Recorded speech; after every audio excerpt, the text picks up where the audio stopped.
السلام عليكم ومرحبا بكم في قناتي سارة كوك. وصفتنا لنهار اليوم كما راكم تشاهدوا فيها حلوة الطبقات بالمربى والشوكولا. هذه الحلوة تاع زمان اللي تجي بزاف بنينه جبتها لكم بطريقة سهلة وبسيطة والنتيجة أكثر من رائعة. لهذا ننصحكم أنكم تشاهدوا الفيديو حتى الأخير وما تنسوش ضغط زر اللايك والمشاركة في القناة بالنسبة للناس اللي أول مرة يشوفوا قناتي. بدون إطالة نروحو نتعرفوا على طريقة التحضير. إذا هنايا دون ان ريسيبيون اللي درت فيه 250 غرام مارغرين طريه وضفت له مغرف كبيره لافاني. نروح نزيد عليه كاس معمر تاع سكر العادي. هنا الكاس اللي يرفد 220 مليلتر.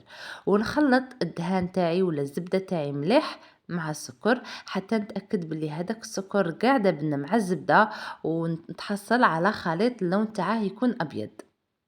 حاولوا انكم تحلوا السكر مليح مع الزبده حتى لتتحصلوا على هذا الخليط اللون تاعه يكون مايل الى البياض. نروح نضيف له ربع حبات بيض، ربع حبات كاملين تاع البيض كما راكم تشاهدوا هنا في الفيديو. ونخلط الخليط تاعي مليح. هنا نحاول كيفاش نخلط المكونات هنا جيدا. هنا استعملت يديا، نتوما تقدروا تستعملوا الباتور باش تسرعوا العمليه تاعكم. اذا هنايا نحاول كيفاش نخلط المكونات جيدا ونروح نضيف لهم الفرينه. هنا كمية الفرينة راح نحاول نعطيها لكم بالكاس كما راكم تشاهدوا هنايا. هنا ضفت الكاس الاول. هنايا نغربل الفرينة تاعي ونروح نضيف لهم زوج اكياس خميرة الحلويات. هنا الكيس اللي فيه 10 غرام، يعني حوالي 20 غرام من خميرة الحلويات. ونبقى نضيف في الفرينة تدريجيا حتى نتحصل على عجينة طرية. هنا كمية الفرينة هنا فضلت أني نضيفها أمامكم بالكاس باش نعطيكم المقادير مضبوطة. هنا راح نضيف الكاس الزاوج، نغرب له هو تانيك ونخلط الخليط تاعي ونبقى نضيف كما قلت لكم في الفرينة تدريجيا. إذن هنا راح نحاول نخلط الخليط تاعي مليح. هنا خاصه بزاف فرينه، يعني غادي نروح بالكاس تدريجيا حتى اللي تتلم معايا العجينه ونتحصل على عجينه طريه. هذا الكاس الثالث ونبقى نخلط مليح. هنايا خدت لي تقريبا واحد 5 كيسان ونص فرينه، يعني الكاس السادس ما درتهش كاع. هذا الكاس الرابع نغرب له هو تاني ونبقى نخلط مليح. درنا كما قلت لكم الكميه تاع الفرينه خدت لي تقريبا 5 كيسان ونص، يعني الكاس السادس ما استعملتهش كامل. وتبقى ايضا على حساب النوعيه تاع الفرينه تاعكم. اذا هذا الكاس الخامس ونروح نحاول اني نطم العجينه تاعي جيدا حتى نتحصل على عجينه طريه. هنا بعد ما لميت العجينه تاعي شفت بلي خاصها، يعني رحت زدت الكاس السادس لكن ما استعملتهش كامل، يعني حوالي تقريبا نص الكاس تاعه. اذا كميه الفرينه هنا ككل خدات لي 5 كيسان ونص فرينه. نحاول اني نجمع العجينه تاعي حتى نتحصل على عجينه طريه بهذا الشكل. ونروح نجيب سنيوه تاعي اللي نطالي فوقها لاباط.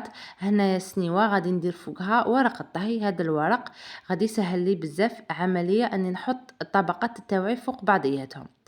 اذا هنا نحاول كيفاش نشكل حربوش ونقطع العجينه تاعي على 3 قطع متساويه، بما انه غادي نديرو 3 طبقات. اذا نحاولوا انه نديروهم بنفس الحجم.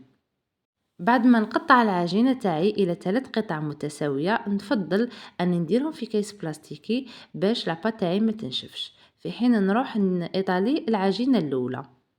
اذا بهذا الشكل ونحل الطبقه الاولى على حساب ورق الطهي. هنايا ورق الطهي يعني 30 على 22.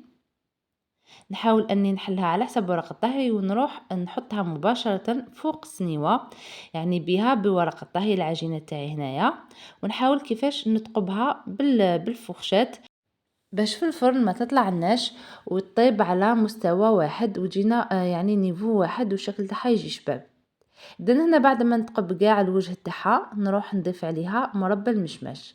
هنا كمية المربى يعني ماذا بكم ديروا كميه لاباس بها باش ما تنشفلكمش. كما تعرفوا المربى كي يدخل الفرن غادي تمتصه لاباط وغادي ينشف لكم. لهذا حاولوا انكم ديروا كميه مليحه باش كطيب لكم، يعني يبقوا باينين هذوك الطبقات إذا بهذا الشكل هنايا حوالي تقريبا 3 مغارف كبار معمرين مليح، ونروح نمشيهم على كامل العجينة تاعي. هنا نوع المربى يعني يبقى اختياري، تقدروا ديروا أي نوع مربى عندكم متواجد في البيت. المهم يعني حاولوا أنكم تكتروا الكمية تاع المربى تاعكم باش ما ينشف لكمش في الفرن، وأيضا من طيب لكم الحلوى تاعكم وتجي تقطعوها طبقات هادوك يبقوا باينين ويفصل بيناتهم هذاك المربى وتجي مشمخة وتجي بزاف بنينة. إذا هنا بعد ما مشيت كامل الكونفيتور تاعي على الوجه تاع العجينة، نروح نإيطالي الطبقة الثانية كما إيطالينا الطبقة الأولى، ونروح نحطها يعني مباشرة فوق هذه الطبقة. إذن نروح نحل الطبقة الثانية فوق ورق الطهي اللي كنت قطعته على حسب الورق الأول اللي إيطاليت فيه الطبقة الأولى. هنا تانيك أيضا نحاول أني نحلها على حسب ورق الطهي، يعني عملية سهلة وبسيطة. هاول هنا بعد ما حليته نروح نحطه مباشرة فوق الطبقة الأولى. إذن عملية سهلة جدا يتفد معكم بكل سهولة. إذا نحطه بهذا الشكل، نحاول أني نحطه مباشرة على الطبقة الأولى، ونروح ننزع ورق الطهي تاعنا. وهنا أيضا كما درنا في الطبقة الأولى نحاول أني نثقب العجينة تاعي بالفرشاة على كامل الوجه تاعها، ونروح نإيطالي فوقها مربى المشماش تاعنا، ونحاولوا أني نديرو نفس الكمية كما درنا في الطبقة الأولى. إذا هنا بعد ما ضفت المربى نحاول كيفاش نمشيه على كامل العجينة تاعي، نحاول أني نوزعه مليح بهذا الشكل، ونروح نإيطالي العجينة الثالثة والأخيرة في نفس ورق الطهي، ونروح نحطها فوق الطبقة الثانية، وأيضا هي نحاول كيفاش نثقبها بالفرشيطة باش ما تنتفخش معايا في الفرن ويجي النيفو تاعها واحد ويجي شباب كما قلت لكم. إذا هنايا راح نحاول كيفاش نحل العجينة تاعي على حسب ورق الطهي، ونروح نحطها مباشرة فوق الطبقة الثانية بهذه الطريقة، وبنفس الطريقة اللي درنا بها طبقات الأولى. ونروح ننزع ورق الطهي ونثقبها هي تانيك بالفرشيطة باش ما تنتفخش معايا في الفرن. اذا هنايا ننزع الورق الطهي تاعنا ونروح نجيب فرشات ونثقب كاع الوجه تاعها كما درت مع طبقة الأولى. نروح ندخل الحلوى تاعي طيب على فرن اللي كنت سخنته من قبل على درجة حرارة 180 درجة مئوية. إذا هنا بعد ما طابت الحلوى تاعنا وخرجت من الفرن نروح ندوب الشوكولاتة هنا تاعي بالحليب على حمام مائي، ونحاول أني نطلي كاع الوجه تاع الحلوى تاعنا بالشوكولا. هنا نحاول كيفاش نمشي الشوكولا تاعي على كامل الوجه تاع الحلوى تاعنا، ونروح نزينها يعني نزين الشوكولا تاعي هذه بالحليب بالشوكولاتة البيضاء اللي كنت ذوبتها فوق حمام مائي. والتزيين دائما يبقى اختياري، يعني تقدروا ايضا ترشوا فوق الشوكولا تاعكم بالحليب يعني لوز افيلي ولا كاوكاو تانيك المظهر تاعها يجي شباب. انا هنا فضلت اني ندير خطوط بالشوكولاته البيضاء. بعد ما ندير خطوط بهذا الشكل راح نجيب عود، يعني تقدروا تستعملوا ايضا هذوك الاعواد الخشبيه صغيره، وندير خطوط معاكسه باش نتحصلوا على شكل شباب يعني يشبه نوعا ما الشكل تاع الحبه تاع الميلفوي. وما نقطعوش الحلوى تاعنا حتى تنشف الشوكولا تاعنا تماما باش نقدروا نقطعوها. هنايا انا قطعت الحواف، حاولت اني نقلع الحواف ما غاديش يجي الشكل تاعهم شباب.